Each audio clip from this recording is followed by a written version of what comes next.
Astăzi vom juca FC Mobile cu jucătorul secret și nu este Modric, ci este Hagi, românul nostru preferat și cel mai bun, și de asta nu o să jucăm în Champions League și de asta nu v-am spus, fiindcă era un jucător secret și dacă spuneam asta, probabil vă dădeați seama. Da, nu de tot. Să jucăm la Unranked, fiindcă avem legendarii și nu știu dacă pot scădea și nu vreau să scădem. Da. Bravo mie. Bro. Da, în fine, vom juca la altceva și să jucăm în challenge mode, ce să zicem. Ce să jucăm la Europa League. Era și Conference League, parcă, da. N-am jucat în ea. La Europa League am mai jucat odată, dar ce să zici? Hai încă o dată.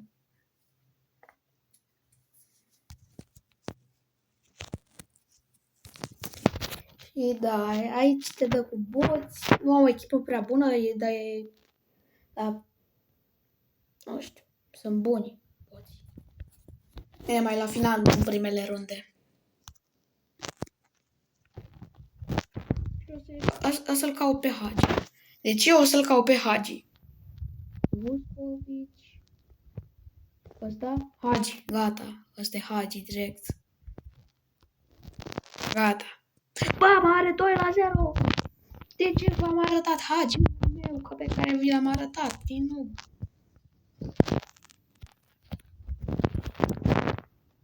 Bă, Modric n-a șutat. Bă, deci am o problemă cu șuturile. Deci am o problemă cu fundașii. De ce stau atât de în față? Nu știu, mi se pare puțin cam în față.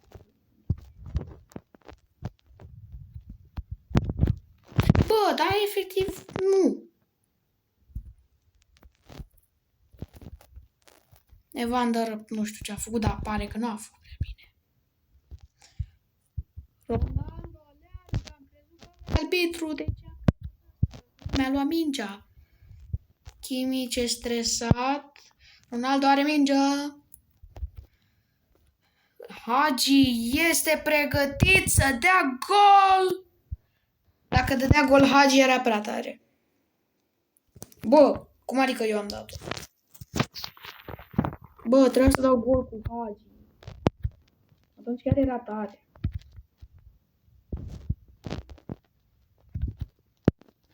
Nu să-l caut pe Hagi. A, uite, cred că e acolo. Dar trebuie să acolo. A, nu, ăla e Evander. Hagi acolo și pregătit că mi s-a lăsat auto-ul din cine știe ce motiv. Deci cred că ăla e Hagi. Da, ăla e Hagi.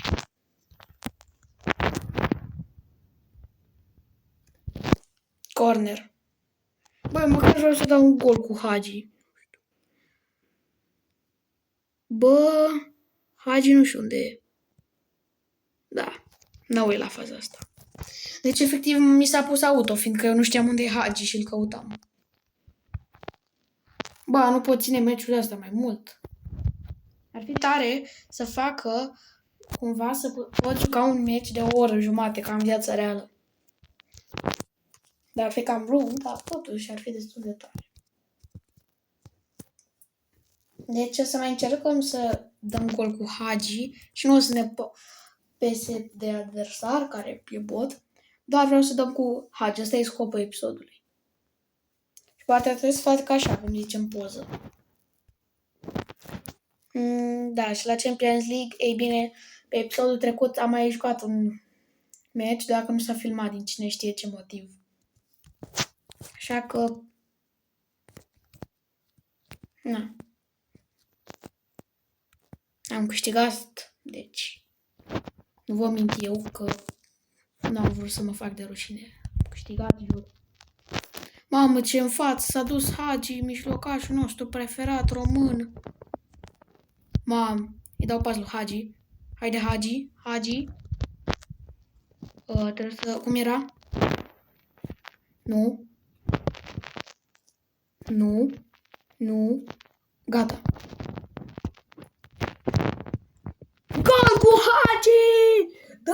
Bă, asta zic, România să dea un pumn la telefon. Uitați ce pas frumos. Mamă, dar jur că a fost offside. Da, ce foarfecă. Ăștia sunt românii. Foarfecă, chiar a fost tare. Modric înainte. Voiam să dau pas cu Hagi. Da. Gol cu Hagi, nu pas cu Hagi. Ce am făcut, băi?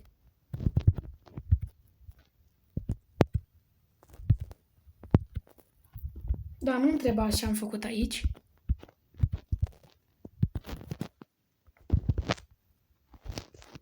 Bă, Hagi a dat gol. A.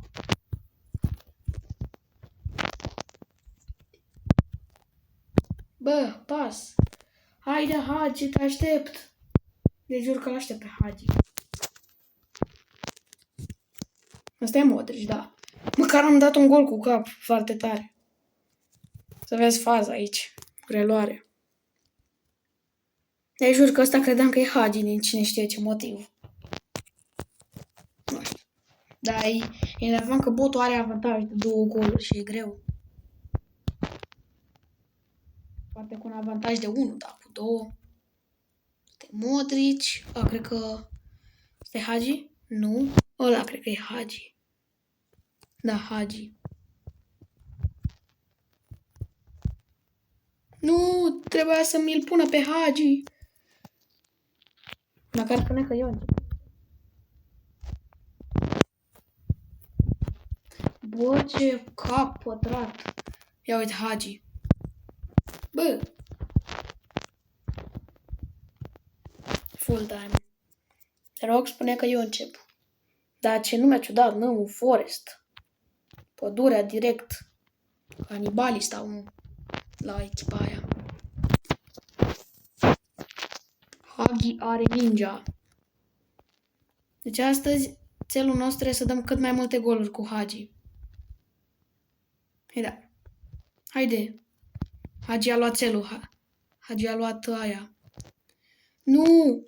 Stai. Mă uit după Hagi. Ăla e Hagi, nu? Mamă, era aproape de gol.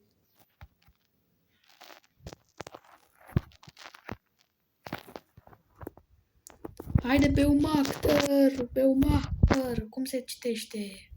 Vă rog, ajutați-mă să înțeleg cum se citește numele ăsta. GH, nu înțeleg cum se citește. Nici în engleză, nici la cum îl cheamă pe ăsta. Și nici nu știu dacă e dacă e englez. Deci. Acum el începe. Și la penalti vă spun că nu sunt prea bun. Dar portarul meu e de 17. Măcar portarul să fie bun. Să vezi că nu e chiar. Mai bun de ca mine. Păi eu odată l-am bătut la penalti, dar odată m-a bătut și eu. Mamă, ce intervenție. Cred. Bă, voiam să dau pas la Hagi.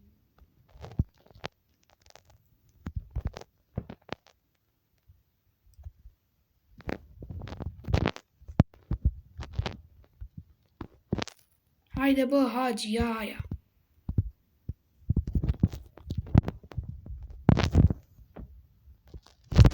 Peste poartă. Măcar la penaltiuri să dea Hagi gol la penaltiuri. Eu nu știu dacă bate. Ar fi tare să-ți alegi cu cine să bați la penalti. Bă, asta a fost... Mă bat cu Ronaldo și o să bat cam așa.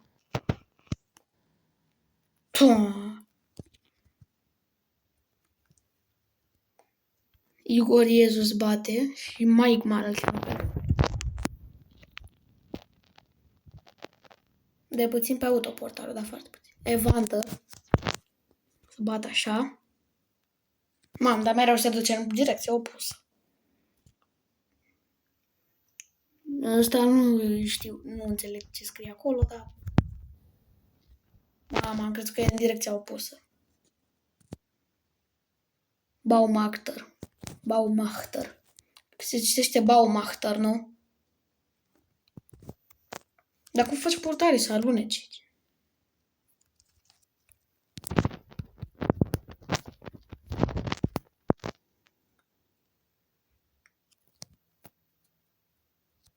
Hagi.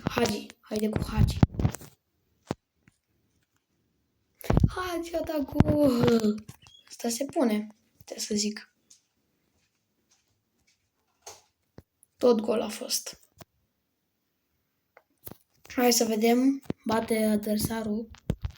Măcar a greșit una, deci mai am șanse să câștig. Na. Ba trebuie să câștig sau să mai bat penaltiuri. Modric bate. Haide bă Modric. Sau n-am văzut eu bine. Da, Modric. Să bat... Da. Bă, am apăsat acolo. Stai, mai are penalti. N-am luat asta în calcul. Deci dacă ratează, câștig. Am uitat că mai are și el penalti. Am crezut că e direcția opusă, să mai bat penaltiuri. Chimici bate.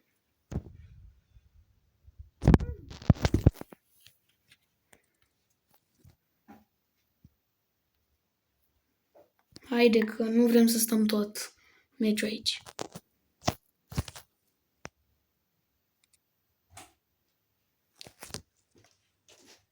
Da, deci nu.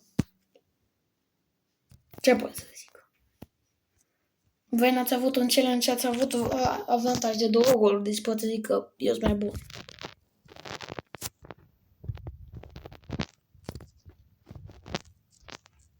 Bă, să joc în... Aici nu putem juca cu echipa noastră.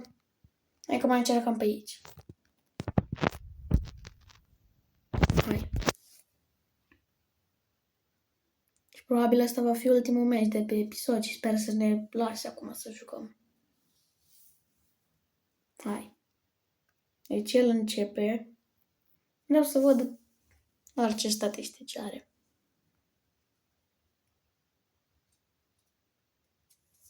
Haide, arată-le.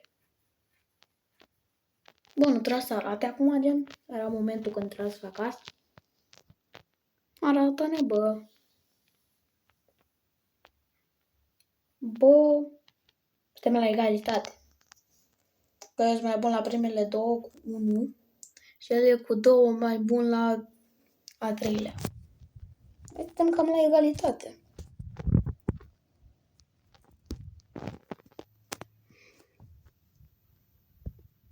Dar aș vrea să înceapă meciul ăsta. Am ăsta e World Class 1. Eu n-am realizat. Am, dar are jucători buni ca World Class 1. Bă, de când joc eu... Da, oficial nu mi l-a pus pe Hagi și o să mă enervez rău. O să jucăm și meciul ăsta cu loadout-ul meu vechi, doar ca să-l vedeți. După să-l șterg ca să nu am probleme cu el.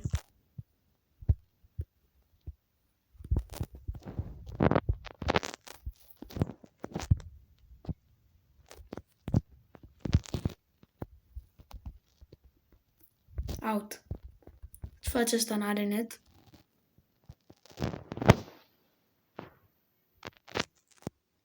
Mă, vreau să-i dau pas lui ăla.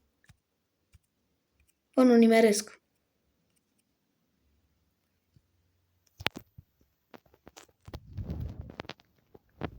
Vreți să vă spun un secret? Deci, când n-ai net, efectiv îți driblează atât de bine încât aproape nimeni nu poate să-ți ia mingea. Când n-ai net și ai mingea la tine. Da, și cred că acum e momentul. Dar parcă dribla înainte. Îmi dribla. Așa știam eu.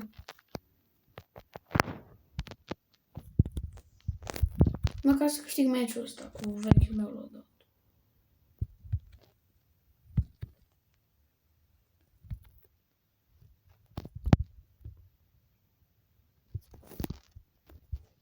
Mamă, cum a făcut-o. Și ar fi fost mai bine să o văd. Bro, what? Am 413, măsă, ajutați-mă, vă rog. Aveam 413, acum am 40 direct, bossul. 900, măsă. Da, nu știu dacă e gol. Cred că nu e. M-a dat direct fault, roșu, galben. Silviu are galben. Oficial nu merge netul. Da, cred că meciul viitor o să facem ceva cu netul. Apoi ăsta cred că va fi ultimul meci. Dar din păcate, și nu știu de ce, nu mă lasă cu loadout-ul ăla. Eu zic loadout. Acum voiam să-i dau pas lui Hagi, dacă acum realizez. Nu o realizez acum. Dar după ce v-am spus, îl căutam pe Hagi. Mă ziceam, unde e Hagi ăla? Am să-i dau pas. Măcar să nu să fiu fericit. Ce mod are? Bro.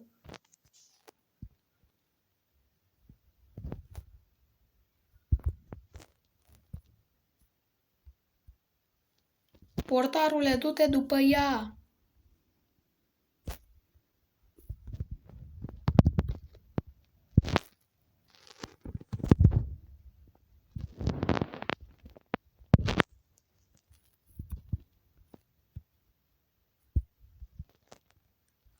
Deci jur că nu înțeleg nimic din meciul ăsta. Acum am net. Ninja stă pe loc. Hai că am chemat portarul.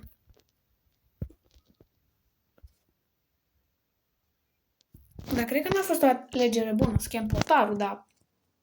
Are 30 training level, e hacker. Cum să ai world class?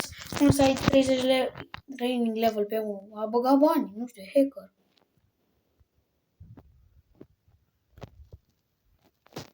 Nu a fost gol, eu n-am văzut. Am văzut foarte puțin. Dar nu pot să zic că ăla a fost un gol frumos. Acum s-a văzut pe telefonul meu, nu e gol ăla. Deci mai urât gol din lume. Care ăsta are galben și continuă să dea outuri.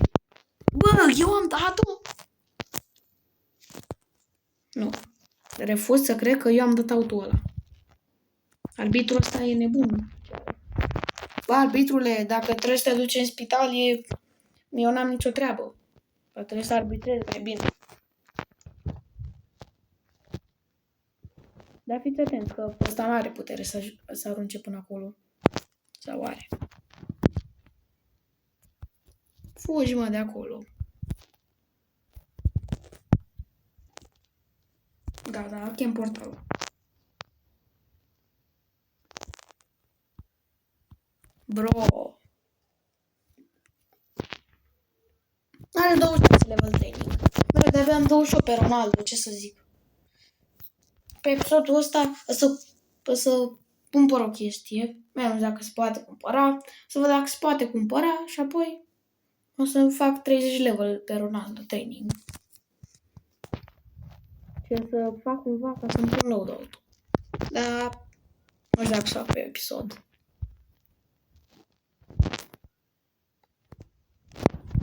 Bro, e incredibil că încă a rămas mingea la mine.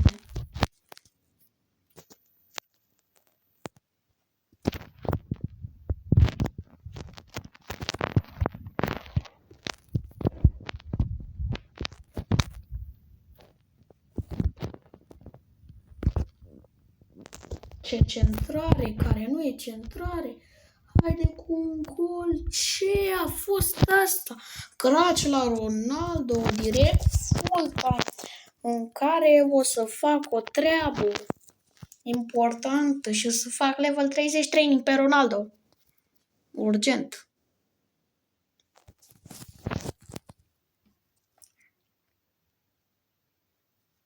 Bă, trebuie să apară acolo și că a primit un galben, Maradona.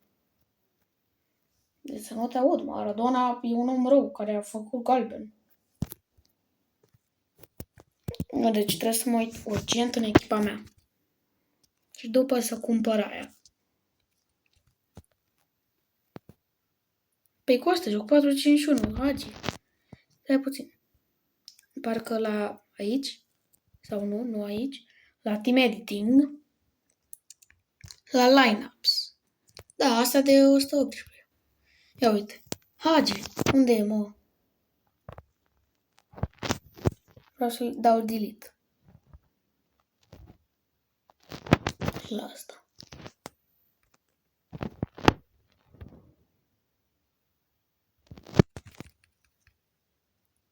Gata, doar cu un like. Asta joc eu. Asta e că trebuie să ne uităm după Ronaldo dacă putem face de 30.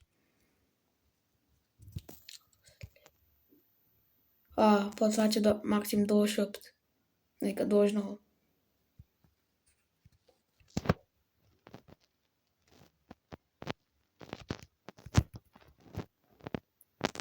Deci țin minte eu că am văzut o ofertă la Exchange, la Rank Up and Training de mulți jucători slabi pe care să dau train la Ronaldo. Ia uite asta.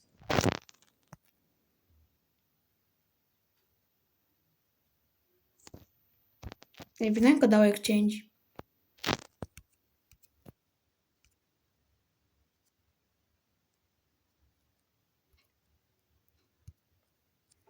Hai să vedem dacă am primit ce trebuia, că nu prea pare. Și sper că am primit. Haide.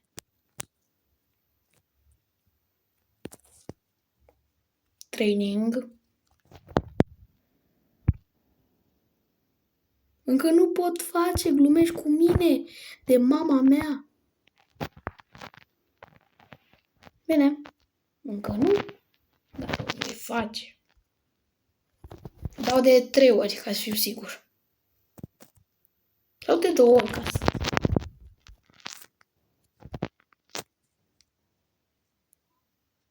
Dar încă pe training. Sau...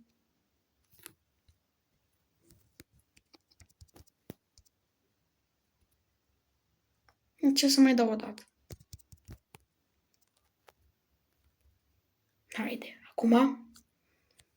Problema e că trebuie să trecem prin 1 miliard de chestii. O să revenim când o să reușim să facem asta. Deci fiți atenți. Pot să fac level 30. Pot. Și dăm train. Da. Hai să vedem care e faza. Level 30. Până m-am cheltuit cam toți playerii. Și acum, o să mă uit la details dacă s-a făcut ceva.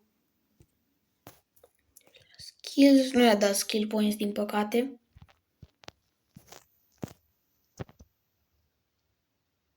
Bă, nu știu ce mai arată opțiunea de training. Playstyles. Rates.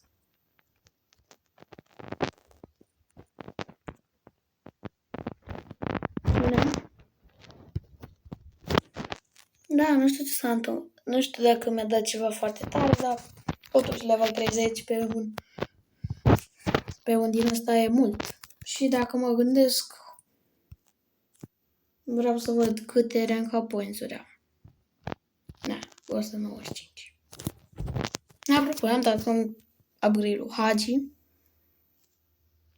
Și pot să zic că cam acesta a fost episodul. Sper că vă place FC Mobile. Dați like dacă mai vreți FC Mobile și comentariu cu ce joc mai vreți. Și Hagi este aici să vă salute.